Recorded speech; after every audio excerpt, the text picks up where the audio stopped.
Hello, everybody, and welcome back to the very latest CADS episode. You join us here at the end of a week, which is a little bit up, a little bit down, and we'll talk it through and see how it goes. In this week, we obviously picked up from last time where we beat Man City. And then we had a very nice Champions League draw, which brought up some interesting matches for those of us based in Paris. And then we signed Xavi Simons, which I was very, very happy about. And we finally just topped it all off with an absolutely feckless, horrible attitude performance against Bournemouth, which we will have to talk about, even though I really don't want to. But again, I'm joined here by some lovely gentlemen. We've got Marcel, we've got Ashley, and we've got A. Austin was supposed to be here, but he's here just now in picture form, as Marcel is about to point him out. Hey, Marcel. Hi there, yeah. Bump, that's the coming back down to earth.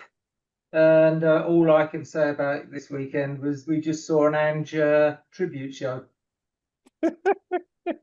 I maintain that performance was worse than anything we saw under Ange. That was probably the worst performance in 3 years. That was a Conte level performance. That was the last time I felt that demoralised by watching our football team. It was absolutely awful. But Marcel, while you're there, could you just point out which one in that photo is Austin? Austin is there. Right there. He's Thank you looking very quite much. youthful, yeah. Yeah, he's looking very, very youthful. Ashley, how are you doing tonight? Yeah, feckless, pathetic performance. You know what? I didn't watch a single minute of any other football after that. I went, okay, that's ruined football for me this weekend. And it's a holiday weekend, so I said I'll just put on the U.S. Open tennis instead. So oh man, I didn't want to talk about it, but I'm glad we're all making jokes because that's the only way to get through this is make some jokes about it. It's laugh or cry about it, isn't it? I mean, those are the two options. I'm glad we're going with laugh because we've got no reason not to. Things are looking reasonably positive apart from that one performance. Hey, how are you tonight? Yeah, I'm okay. Pretty good. Spurs, I'm okay. yeah, okay. Yeah, as Marcel said, it was a performance that reminded us of yester month last season, and maybe a bit worse.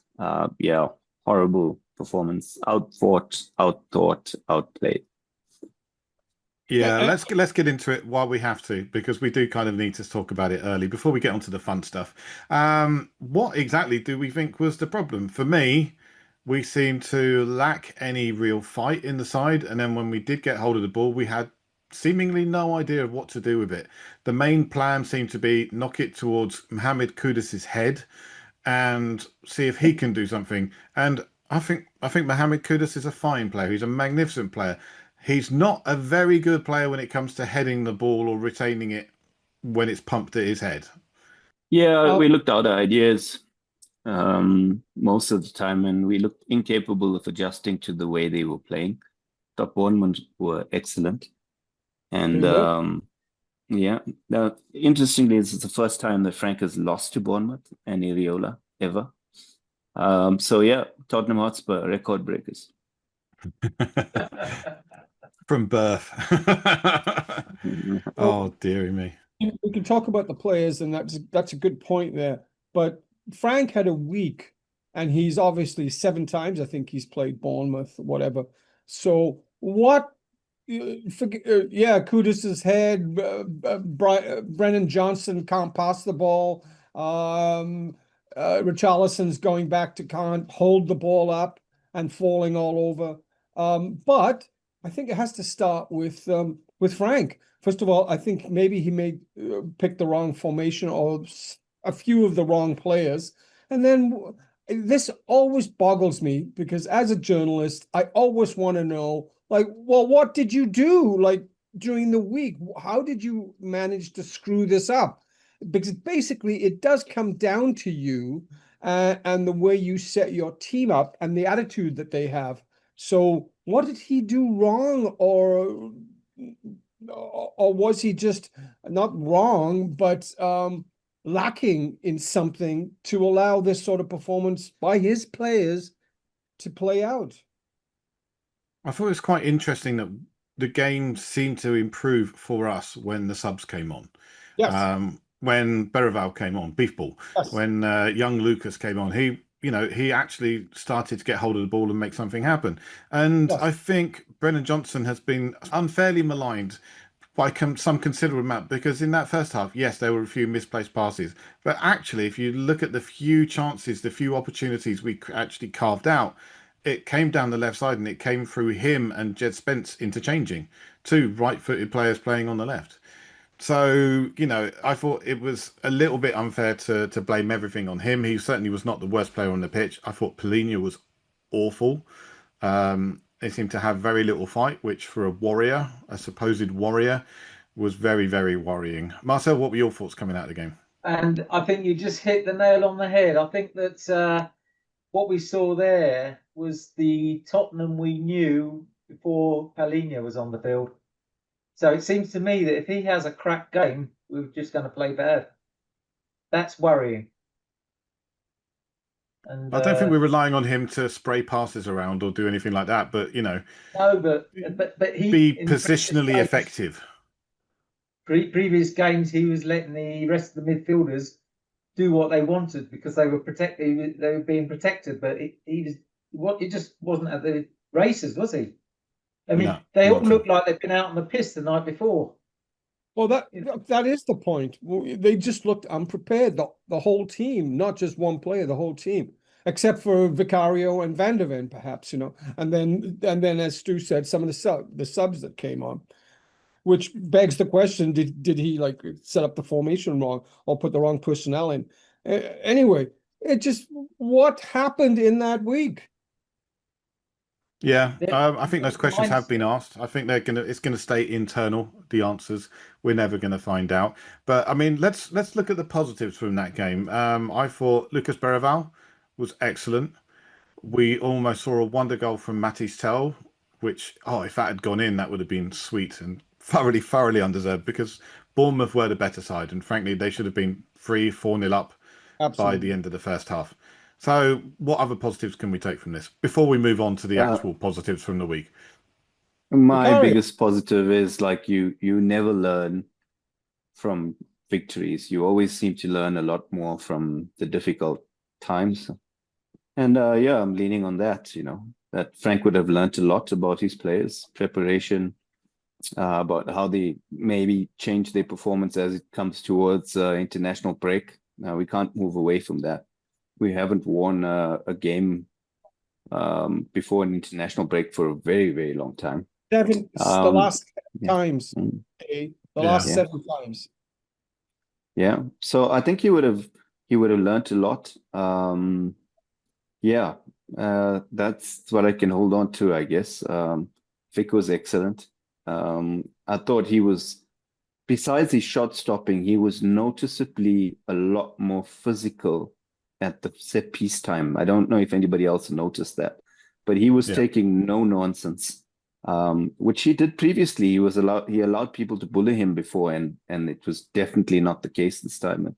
And that shows that there's some work being done with him, and that bodes well. But other than him and Van der Ven, and it's when Van der Ven is your best player, you've had a rough day out, when your defenders and your goalkeeper is your best players. So I'll cling to that.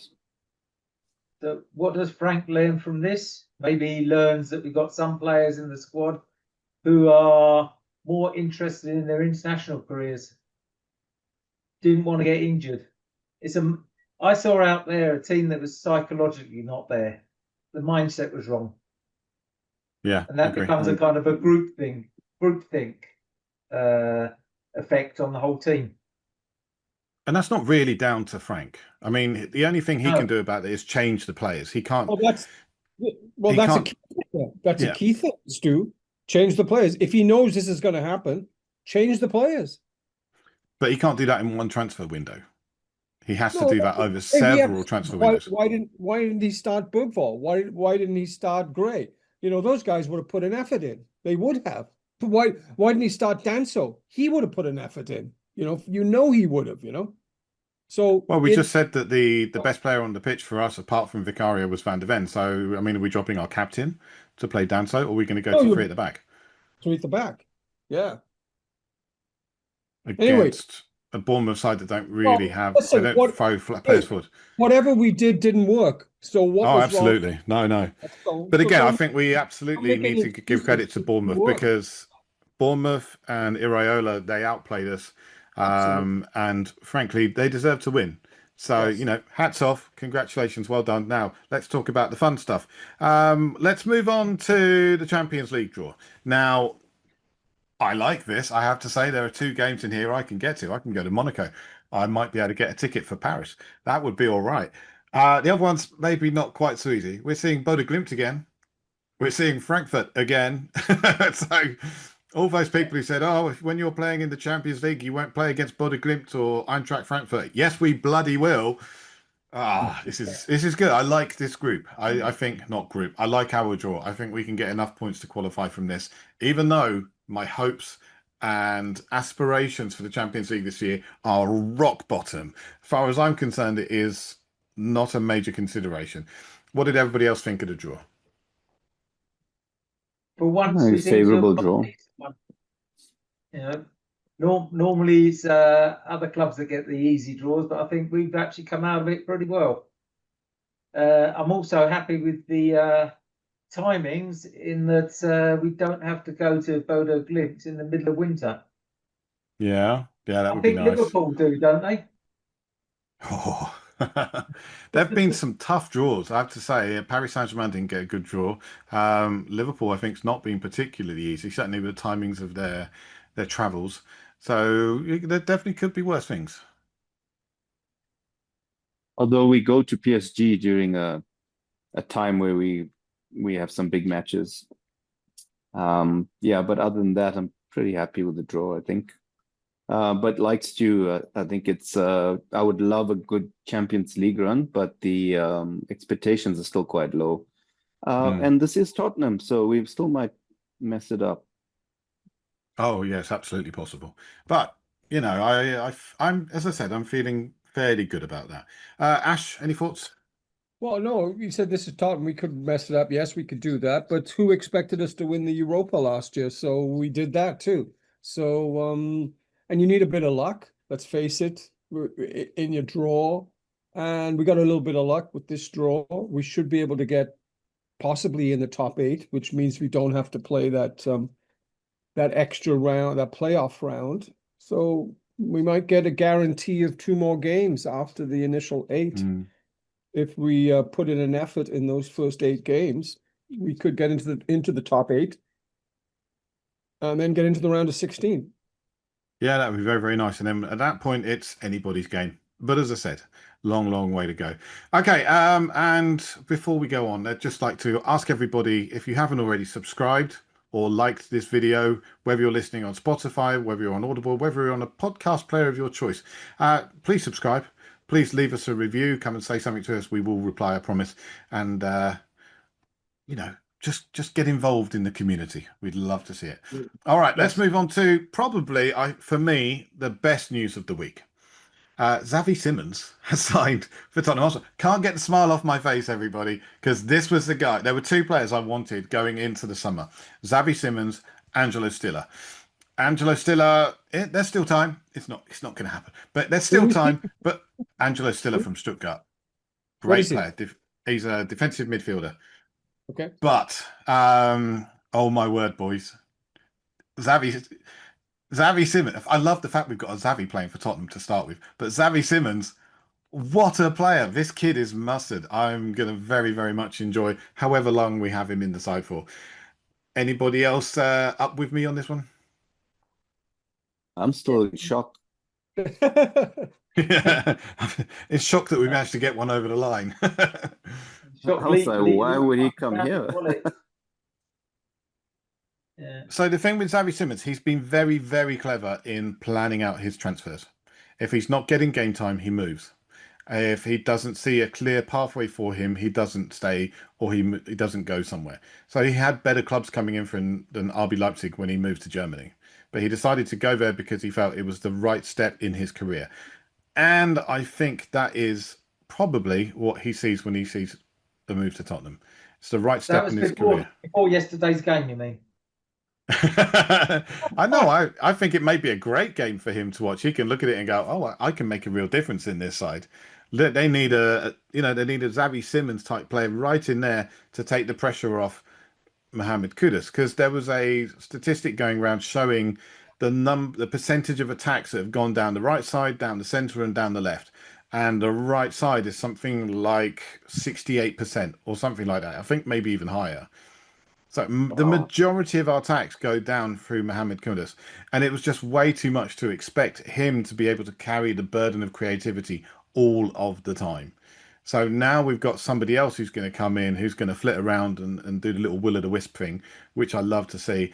And frankly, he could absolutely change this side. I really do believe that.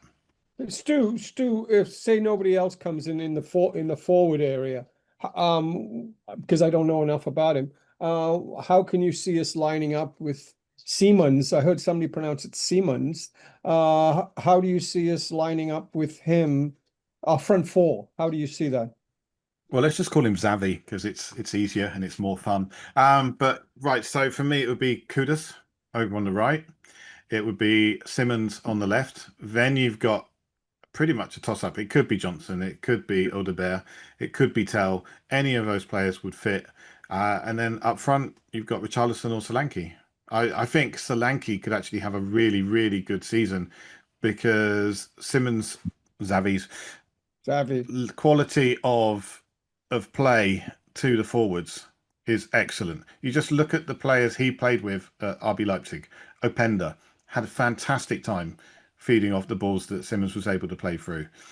The new Manchester United guy, Šeško, right? Massive numbers of goals scored because he had great service. So Hope why so. can't we benefit from the same kind of thing? It's going to depend how quickly does he adapt to the league. But I think this is our best, most exciting signing since Modric. Yikes. Wow. That's some big Yeah. shoes to fill. Or little shoes, depending on how you look at it. Yeah, I'm excited about it. I didn't think we had a shot at this guy. This is maybe signals what we've always wanted to see with the shift of the type of players we're going for.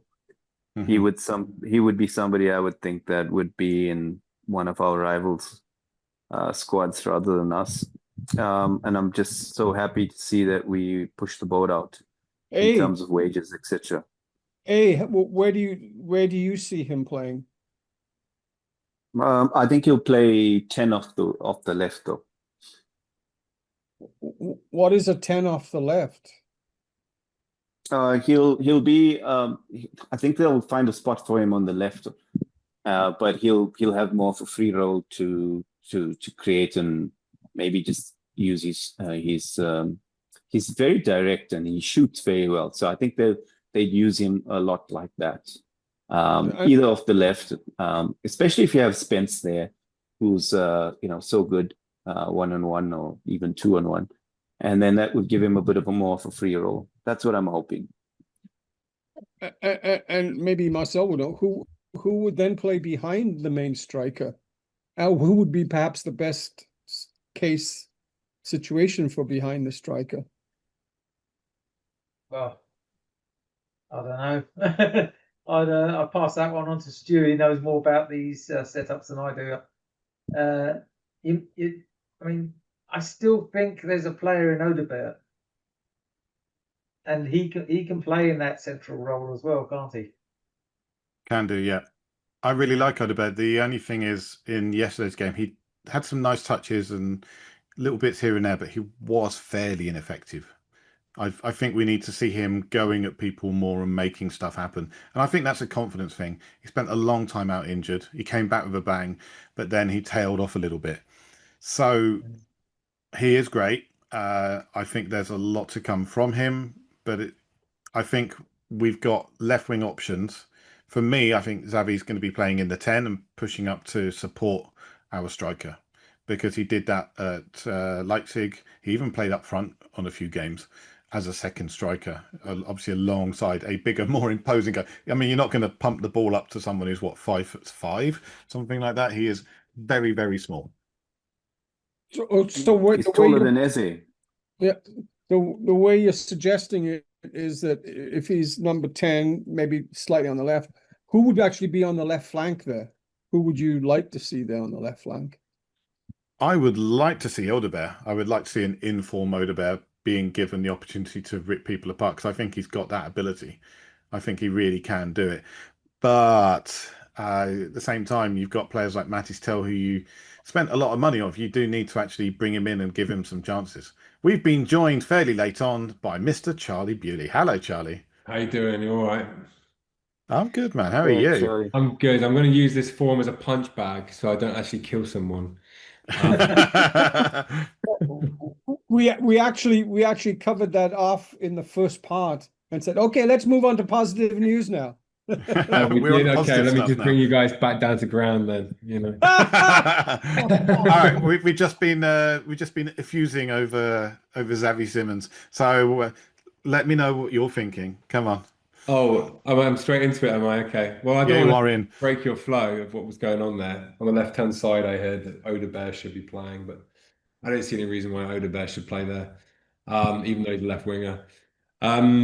I don't know. I don't really know what to say, to be honest. I'm very, very. I actually quit Spurs for an entire week, which included most of the build-up and fallout to the Man City game. I quit. I don't know how I did it. It was amazing. I think it was more like almost 10 days that I totally quit Spurs during the end of a transfer window. And it was actually right in the aftermath of the Eze thing when Arsenal took over that. And I felt so angry by it. I felt that I allow this club to, and this is gonna really, really drag us down to new levels here. I felt that I allow this club to dictate my emotions on a level which I just can't control, and I genuinely felt out of control of my life, and the murderous thoughts I felt towards certain members of the hierarchy. I can't even do anything about that. I thought that the best thing for my sanity, the best thing for my mental health was just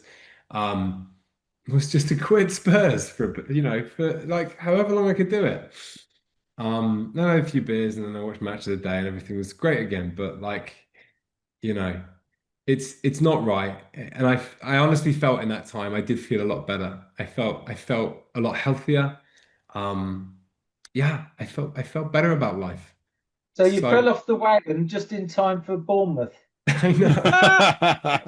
I know it's a joke, and I just think because I'm my cynicism towards the what's been going on in this transfer window after it was claimed that we really want to win the league and we really want to win the Champions League and things like these. It's either serious delusion on the part of Mr. Levy and his counterpart up there, or it's a straight lie to our faces. And either way, I don't want anything to do with that. Like, I don't like that.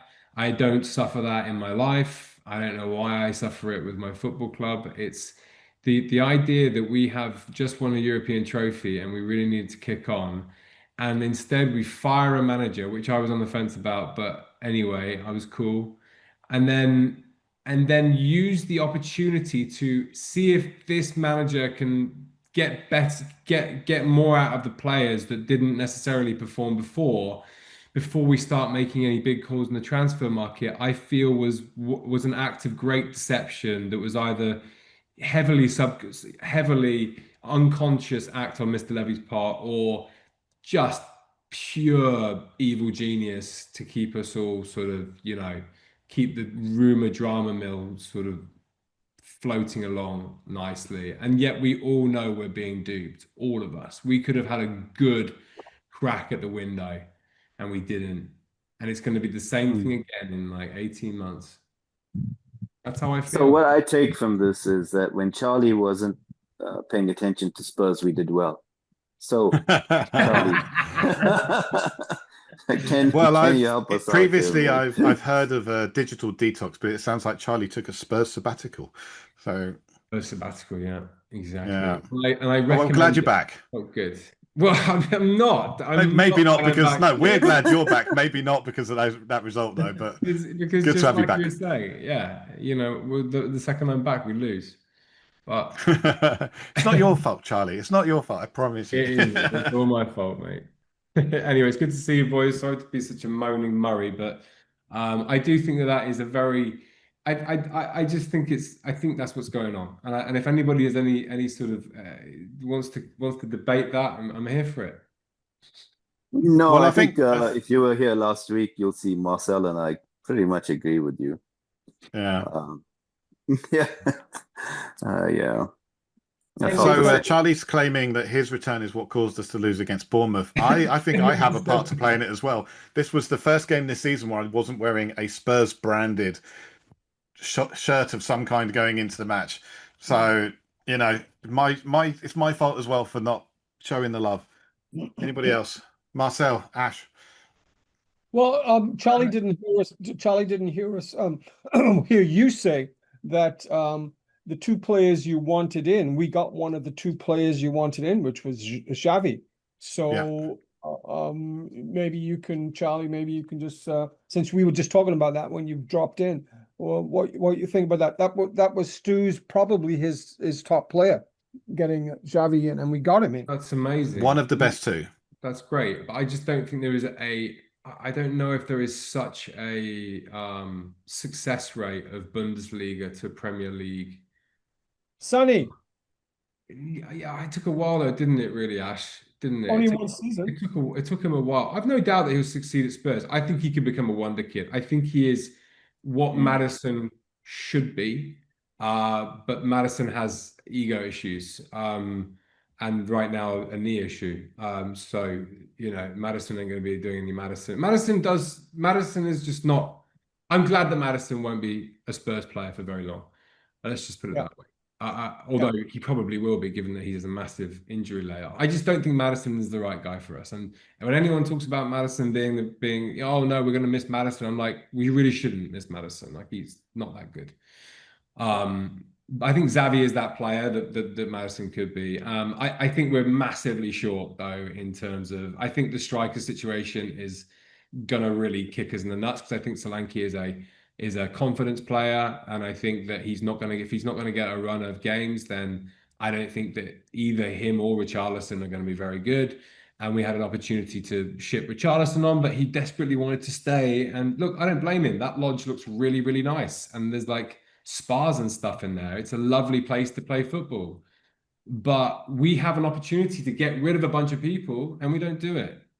Our left wing is a massive issue, and it's just ridiculous how the transfer window has gone down. Like I'm pretty sure that Eze had a release clause for 60 million that expired and then was like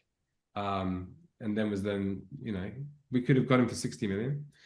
There's a couple of other players like that I remember. So I'm just like, do we really want to win the league? I don't think so. Of course we want to win the league, but I don't think we can win the league or the Champions League unless we really get lucky. So when we were being linked to Morgan Gibbs-White, I looked at his statistics and everything that goes around him, and people were saying, oh, he's the perfect replacement for James Maddison if Maddison isn't available. And I looked at it, it's like, no, they're very, very different players. They do not have the same kind of profile. And I was going delving deep, and I was like, who is the right kind of player? Xavi Simons is the right kind of player. He has almost exactly the same kind of profile as James Maddison, except tiny little bit more defensively, which would be very good because then he can drop deep, pick up the ball, things like that. In his interview, I don't know if any of you saw his interview, but they said, what do you bring to the side? And he was like, excitement, attacking, and pressing and working hard. You're like, okay, thank you. That's a great answer. We'll take that. Hopefully, he's bang on the money, and that's exactly what we can see from him. But we have seen some good players coming from Germany in the past. Berbatov came from Germany. Sonny came from Germany. There have been other good players. Yeah, in the past, it's 20 still, years ago. it can happen again. It can happen again. Difficult to do the future, isn't it? Well, yeah. Who do you think? I've heard Morgan. I've heard that Morgan Rogers. I mean, potentially. I mean, this is just we're into the last sort of 18 hours of this thing, but like Morgan Yeah. Rogers, which would be the most the deadline day to end or deadline day deals. So that's not going to happen. Morgan Rogers would be about It's 80 still million. apparently That's like, not going to happen. what's that? Uh, Morgan Rogers would be about 80 million. That's just not Yeah. going to happen. Well, Yeah. it's just ridiculous. Why have we even been? He's been sort of moved. Why would Aston Villa sell him? So is their best player right now? There is a reason. It's exactly the same reason why Chelsea weren't able to buy Xavi, is that they Okay. need to sell players on before they can actually buy people. They're under a UEFA limit that basically says they can only spend the money that they bring in this summer Mhm. because they both They got gotta done get for exceeding PSR last year. Uh-huh. yeah, they need a positive balance Yeah. after everything's done. Yeah. So because they But missed why out would on the they sell Champions him? League, Yeah. they have Surely to they would, sell someone. But Well, they're surely they would selling sell other Martinez, aren't people. they? They're selling the Yeah, goalkeeper. correct. Yeah, goalkeeper. but Morgan Rogers, I mean, I'm not over impressed. I mean, somebody's selling to me. I just don't get it. I'm I not think impressed at the money they're talking about. yeah. No, Good but as a player. player, Yeah, he's a yeah, good player. He's he's going to take good us at to another retaining the ball, level. good at running with the ball. Yeah, Not a great passer, but he's a decent attacking option. sure. Decent, yeah. But is he world Yeah. class? It's not the level it's going to improve us. I don't think. But he's He's not English 80 as well. million. He's English, so that's a weird one. You were talking about two players, and neither one of the players. Well, one is maybe Xavi. But where do we get extra goals from? Well, we have been linked to Ademola Lookman, who currently plays for Atalanta. But he does score goals and creates goals, and I think he's won the Italian Cup and he won the Europa League a couple of seasons ago. So he's got like the right kind of mentality. Apparently, he's also got experience of playing in the UK from when he was at Everton and Leicester, and there was another club as well. Wow. Yeah. Okay. I have to say, it just frustrates me because I know why Thomas Frank has been brought into this club. Because they said that, there's a bunch of criteria of what our new manager wants to be, and you can bet your bottom dollar. And they've already said, we're really disappointed with how Ange Postecoglou hasn't used this, incredible squad we've compiled for him. And to some degree, I do agree. And I know that we're the fourth, I think, net fourth highest spenders in the last 4 or 5 years or something like that, which I find mind blowing. But I know that they have felt that some players have underperformed around Ange and towards the end of Conte's era. So, I know that Thomas Frank has made superstars of some players, and they've sold them for massive fees, and that's just the model. The model that's just the Tottenham model. So what annoys the shit out of me is that he wants to sell the club for 3.5 billion, and he says that we want to win the Premier League and the Champions League. And yeah, I want to date Sydney Sweeney, but it's just not like it's not out of the realms of possibility. But I get really lucky if I get that position right now. Like as good at genes as she's got, like. I think there's only one person in this group who could possibly think they're in with a chance with Sydney Sweeney, and it is absolutely you. Blow this podcast up with you, Stu. Come on. Get it out there. This is the one. This is the one. Right, okay. So Charlie Bewley says he's going to marry Sydney Sweeney. That's the takeaway from tonight. No, I'm going to need to change the name of the podcast.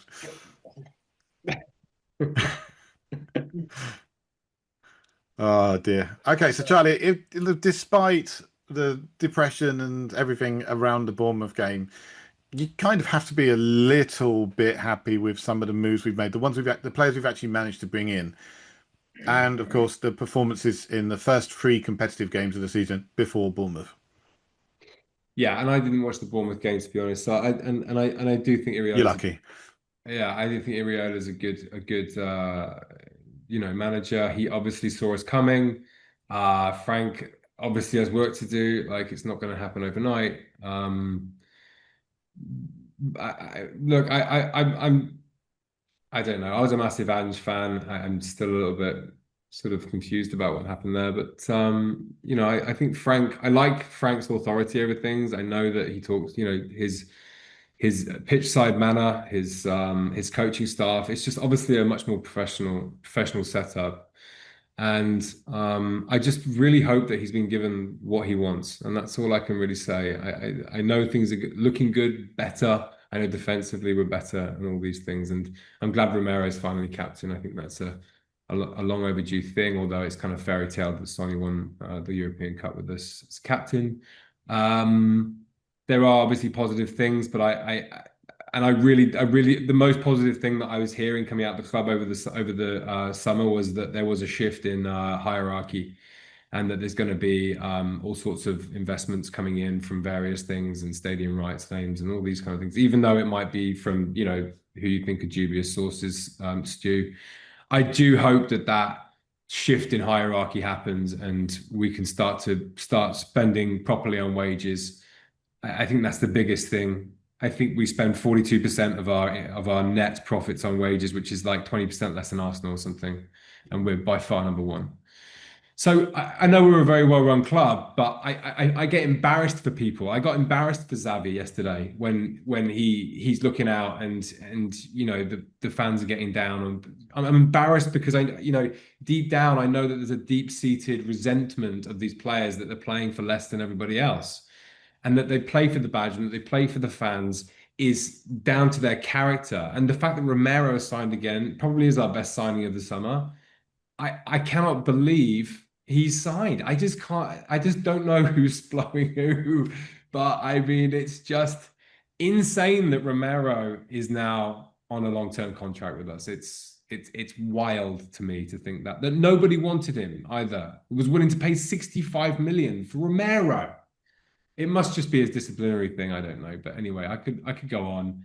I'm unsure why we need another centre back. That's wild to me. I mean, I don't know what's going on there.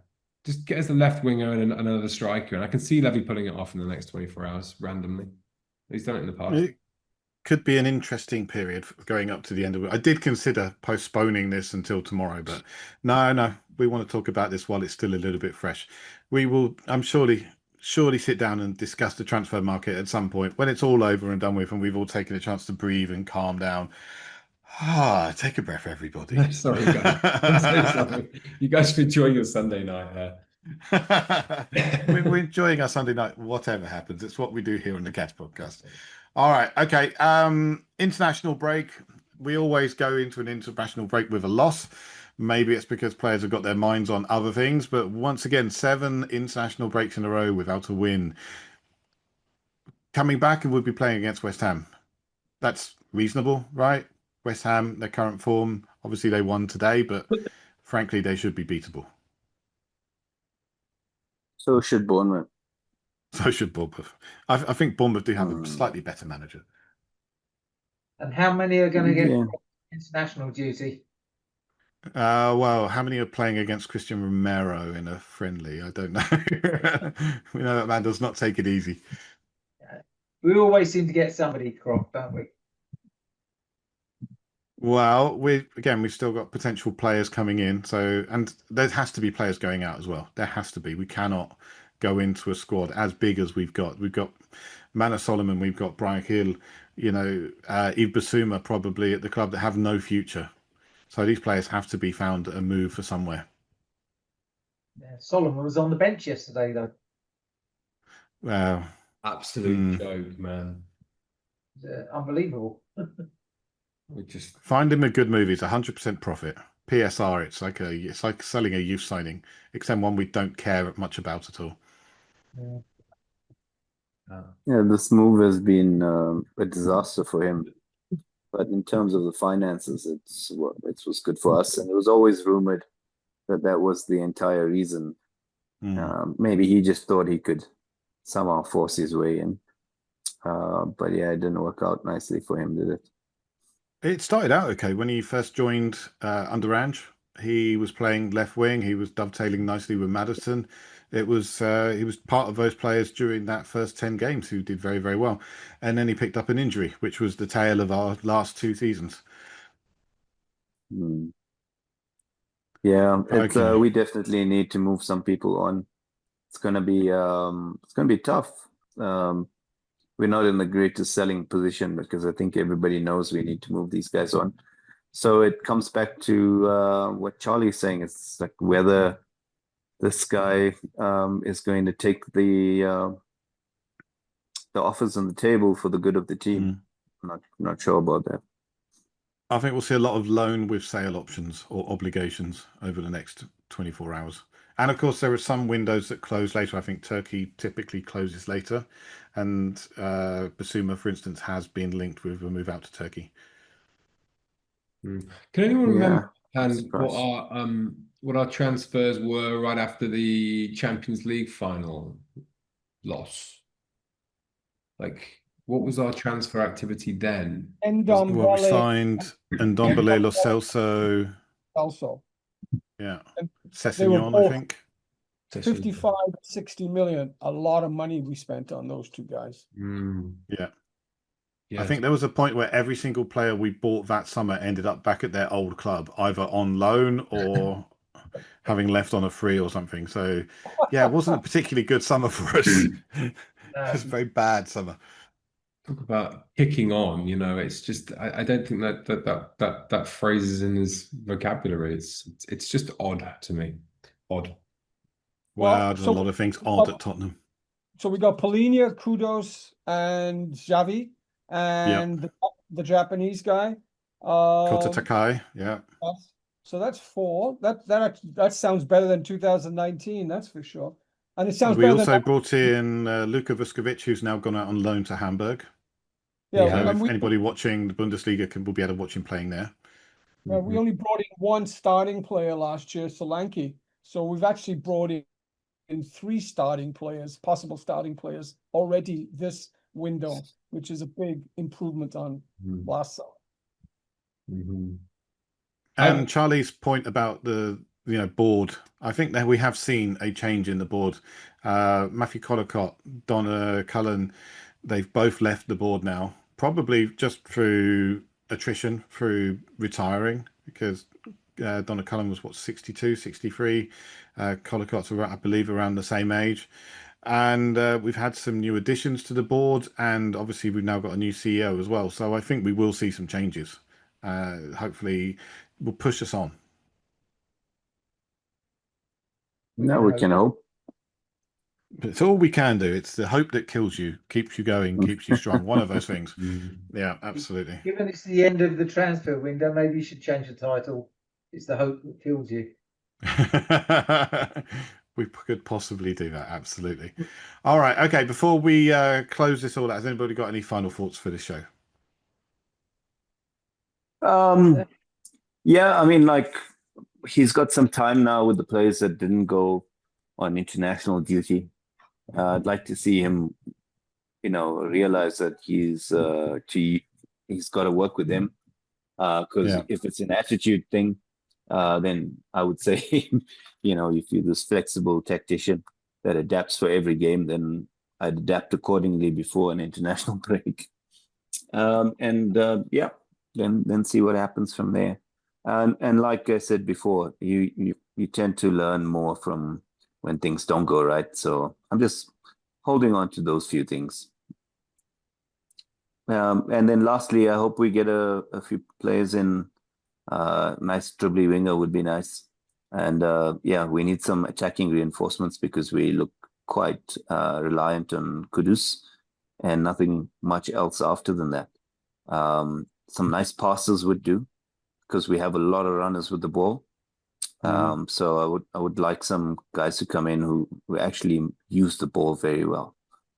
But that's all my thoughts for the upcoming break and transfer window. I think during this break, the people that are left behind, I think, aren't probably the problem. I think, as I said earlier, I think it's a psychological thing. We've got too many players whose heads were already on the plane home to play for their country. And it must be something to do with that because it repeats itself every single time. So maybe we need to step up our sports psychology side of things. I don't know. Anyway. Okay, right. Well, we're all about to take our Spurs sabbatical, our Tottenham timeout, but we will be back after the West Ham United game. And until then, everybody, thanks for joining us and come on, you Spurs. Spurs. Cheers, boys.